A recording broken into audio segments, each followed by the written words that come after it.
Tahukah kamu, inilah lagu yang paling dibenci kuasa kegelapan. Lagu ini akan kita nyanyikan pada pergantian akhir tahun. Inilah himne tertua dan paling agung Gereja Katolik.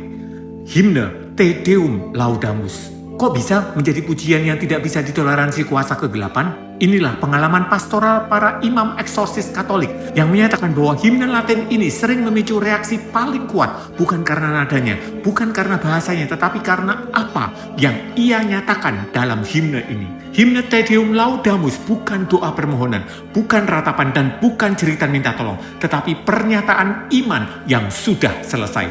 Te Deum Laudamus, Te Dominum Confitemur. Engkau ya Allah kami puji. Engkau kami akui sebagai Tuhan. Mengapa Te Deum begitu tidak tertahankan?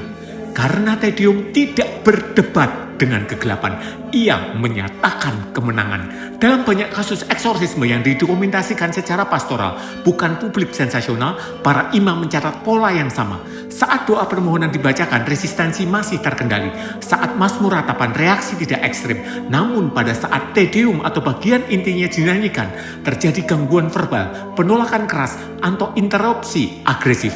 Para eksorsis tidak menyimpulkan secara magis, melainkan teologis. Mereka menegaskan yang ditolak bukan musiknya, tetapi kebenaran yang diproklamasikan dalam lagu ini. Mari kita bahas, apa itu Te Deum Laudamus sebenarnya? Te Deum Laudamus berarti Engkau ya Allah kami puji. Ini bukan lagu devosi pribadi, melainkan himne publik gereja.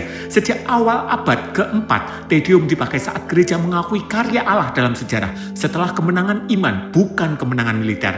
Pentabisan, konsili, pengumuman besar gereja, dan akhir tahun liturgi maupun pergantian tahun. Te Deum selalu dinyanyikan ketika gereja berdiri tegak, bukan saat ia memohon dengan gemetar. 2. Mengapa disebut pujian agung? Karena struktur teologinya unik dan lengkap. Tidak ada himne lain yang menyatukan ini secara utuh.